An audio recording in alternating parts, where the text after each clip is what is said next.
माझ्या पोरा, अरे दादाने तुला शाना केलाय. वकिलीचा धंदा सोडून थमासगिरीच्या नादी लागलास काय? अरे दादा, भोग भोग आपल्या कर्माची फळ. अरे मी गावचा सरपंच झाल्यापासून या गावात मान वर करून कुणाची बोलायची हिंमत नाही. अरे पण तू आज मला काळीबा लावलायस. अरे तुम्ही दोघं भाऊ माझ्याशी वैर करताय काय? अरे हरामखोरांनो, तुम्हाला रक्ताची ओळख राहिली नाही. तुम्ही आजपासून सख्खे भाऊ माझे पक्के वैरी झालात. राजेश, तू प्रत्येक कामात माझ्या आडवाला आहेस. माझ्या कामात आडवा येणाऱ्याला मी त्याचा बदला घेतल्याशिवाय राहणार नाही. हा सूर्याची शांत बसणार नाही, हे पक्क लक्षात ठेवा.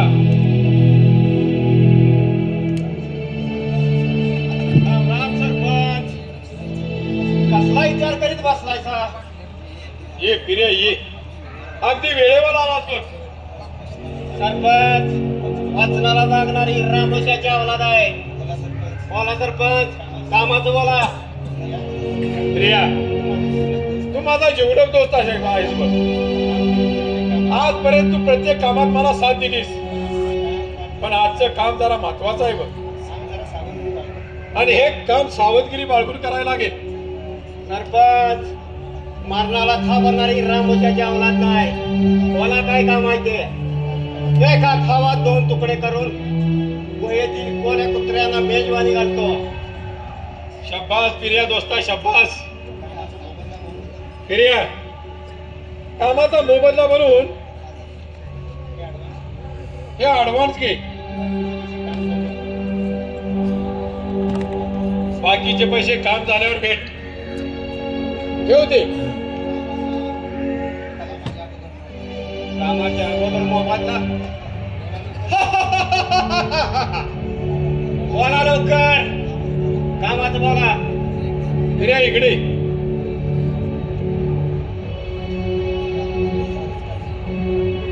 हे काम बंद झालं पाहिजे बघ.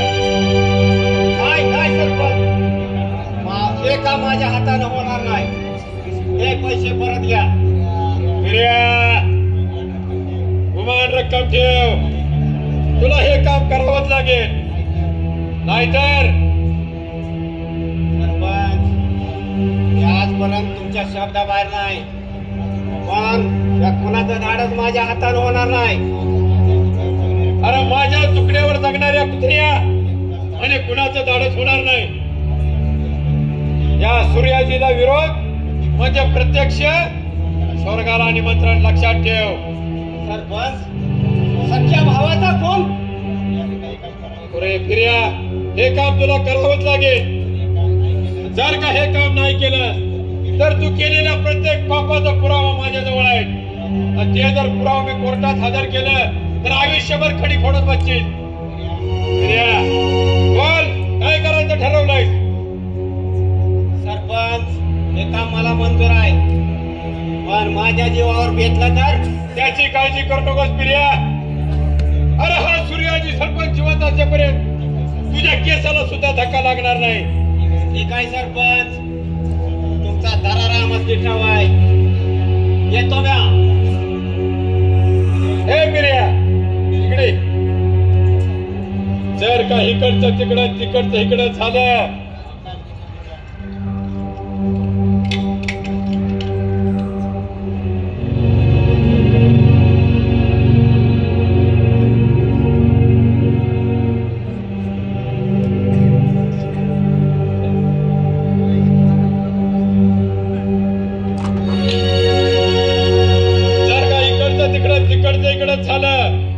तर एकाच बंदुकीच्या गोळीत पंख छाटलेल्या पाखरासारखं फडफडायला हवी. जाता कामाला. सरपंच, काम फत्ते झाल्या बिगर तोंड दाखवणार नाही. येतो म्या. जय काली माता, जय काली माता. अरे माझ्या मरणावर टपलेल्या खिदाडांनो, हा सूर्याजी तुम्हाला कधी शांत जगू देणार नाही. या विषारी नागाच्या शेपटीवर पाय दिलाय काय, पण तुम्हाला दंश केल्याशिवाय राहणार नाही.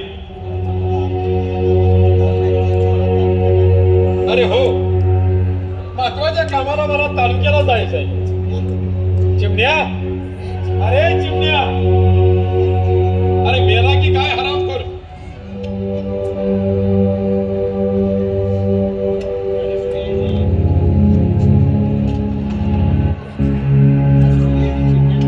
सूर्याजी, अरे चिमण्या घरात नाही, उसाला पाणी पाजाय गेलाय मळ्यात.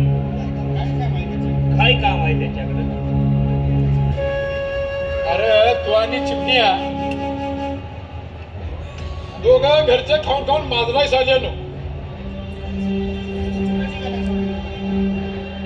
सूर्याजी, अरे तू एवढ्या गडबडीने कुठे निघालाय? अरे तुला कशाला पाहिजे चौकशा? तू पहिल्यांदा घरात जा आणि माझी इस्त्री केलेली कपडे घेऊन ये. थांब जरा आणतो.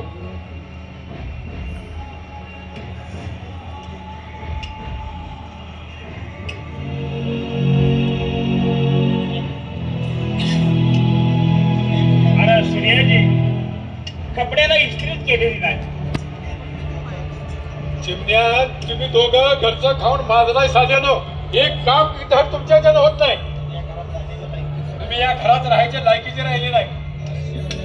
अरे शेतातल्या कामामुळे घरात लक्ष द्यायला वेळ सवडच मिळत नाही. अरे पण सूर्याजी, तू या गावचा सरपंच झाल्यापासून अरे गावची कामं करीत करीत घराकडे थोडंफार लक्ष देत जा. अरे परवा ट्रक भरून कांदे विकले, त्याचे पैसे काय केलंस तू? अरे हे बघ दादा, आजपासून तू पैशाचा हिशेब मला विसरायचा नाही. तुला कशाला आहेत पैसे? अरे सारे गाव पैसे निवडणुकीत खर्च झाले म्हणून तर गावचा सरपंच आलो ना. खरे लक्ष्मीना दवाखान्यात नेलेले, घेतलेले कर्ज कशाला मी फेडू? अरे राजेशच्या कॉलेजला फी भरायला हात उसने पैसे घेतले होते, ते तरी मी कशाला देऊ? अरे साऱ्या पैशाची तू वाट लावलीस, आता हे दुसऱ्याचं कर्ज मी कशाला फेडू? अरे भाग्य की तू आमच्या घरचा करता पुरुष नव्हा. आज तुझ्याजवळ पैसे नाहीत तर चाकरी करता की कुणाही तरी. सूर्याजी, अरे काय बोलतोस तरी काय? अरे तू या म्हाताऱ्याला साक्षी करायला होतीस? अरे पोरा, अरे ह्या हाताने तुमच्यासाठी रात्रंदिवस मी काबड कष्ट केले. अरे तुम्हाला लहानाचं मोठं केलं आणि मोठ्या पोरावानी सांभाळलं. अरे तुमच्यासाठी मी स्वतःच्या बायकोचे मंगळसूत्र सुद्धा विकले आणि तुझ्या भावाला तू चाकरी करायला होतीस. अरे तू या घरचा कारभार हातात घेतल्यापासून कर्जाचा डोंगर उराव बसला. अरे साऱ्या घरादारांनी तू राख रांगोळी करून टाकली आहे. अरे तू जर नाही कर्ज भागविलास तर सारी इस्टेट इकून मी कर्ज भागवी. अरे दादा, अरे तू जमीन विकणारा कोण रे? अरे साऱ्या जमिनीचा मालक मी आहे. ठोक जमिनीचा कागद. अरे मी जर मनात आणलं तर सारी जमीन विकून टाकीन. सूर्याजी, अरे तुझं दोन भाऊ जिवंत असताना तू जमीन विकायची भाषा करतोयस. अरे तुला ही शोभत नाही. अरे मी या रात्रंदिवस काबड कष्ट केले आणि ह्या काळ्या आईची सेवा केली आणि तुम्हाला लहानाचं मोठं केलं आणि तिला तू विकायला निघालायस. नाही सूर्याजी, नाही, मी तुला जमीन इथून देणार नाही. तू काय कर दादा, त्या कागदावर फक्त तू अंगठा उठव. मग ते काय करायचं जमिनीचं ते मी ठरव. नाही, मी हे कागदावर अंगठा उठवणार नाही. अरे माझा जीव घेतलास तरी चालेल, पण मी जमीन इथून देणार नाही. अरे खेरड्या, तू तसा अंगठा देणार नाही हे चांगलं ठाव आहे मला. हा तुझ्याकडे बघतोच जरा. बोल, आता तरी अंगठा देणार आहेस का नाही? अरे तुझ्या हिंमत असेल तर मार मला. अरे म्हाताऱ्याच्या अंगात रक्ताचा थेंब असेपर्यंत ह्या कागदावर मी अंगठा उठवणार नाही. असं काय? अरे थेरड्या, या सूर्याजीला विरोध करतोय? अरे मला मारू नको. अरे जोपर्यंत अगट्यावर काठावर आपटा उठवत नाहीस तोपर्यंत हाल हाल करून मारी तुझं काय हाल खेळण्या भर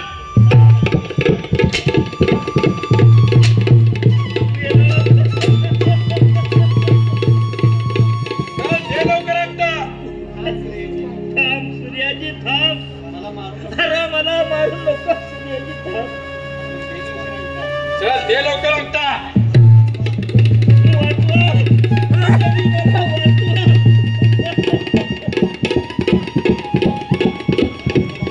अरे तुला इथं वाचवायला कोणी सुद्धा येणार नाही कुणीतरी मला वाचवा अरे मर मर खेळण्या मर तू जगू तरी काय उपयोग थांब सूर्याजी अरे तुझ्या बापासारख्या भावाला मारून कुठे निघालास दादा काय झालं कशासाठी तुम्हाला मारलं अरे एवढा काय दादाला गुन्हा केला होता म्हणून दादाला मारलंस अरे विचार की तुझ्याच भावाला दादा तुम्ही तरी सांगा काय झालं नाही मी सांगणार नाही अरे माझ्या पायात तुमच्या दोघा भावांचं वय नको सांगा दादा सांगा वहिनीची शपथ आहे तुम्हाला आजपर्यंत तुम्ही भरपूर सहन केलं पण आजपासून तुमचा पाठीला का भाऊ राजेश तुमच्या केसाला धक्का लागून देणार नाही काय सांगतो राजेश अरे सूर्याजीनं जमिनीच्या कागदावर माझा अंगठा घेत नाही रे आणि तो जमीन विकाय निघालाय सूर्याजी दादा जरी भोळा असला तरी तुझा भाऊ राजेश वकीला तू जिवंत आहे लक्षात असू दे तू काय तुझ्या जमिनीचा कागद आण इकडं राजेश तुझं मरण जवळ आलंय असं म्हण की अरे राजेश वकिला हा फुकट मरणाला आमंत्रण देतोय जमिनीचं कागदपत्र या वाघाच्या पंचायत आहे सोडवण्याची हिंमत आहे तुझी अरे उलट्या काळजाच्या माणसा तू सरपंच झालास म्हणून भावाभावात वैर निर्माण केलंस अरे ज्याला रक्ताची नाती ओळखता येत नाहीत त्याची लांडग्याची आवाज असते नराधामा हा इकडे जो कागद तुला कागद पाहिजे काय हे काय कागद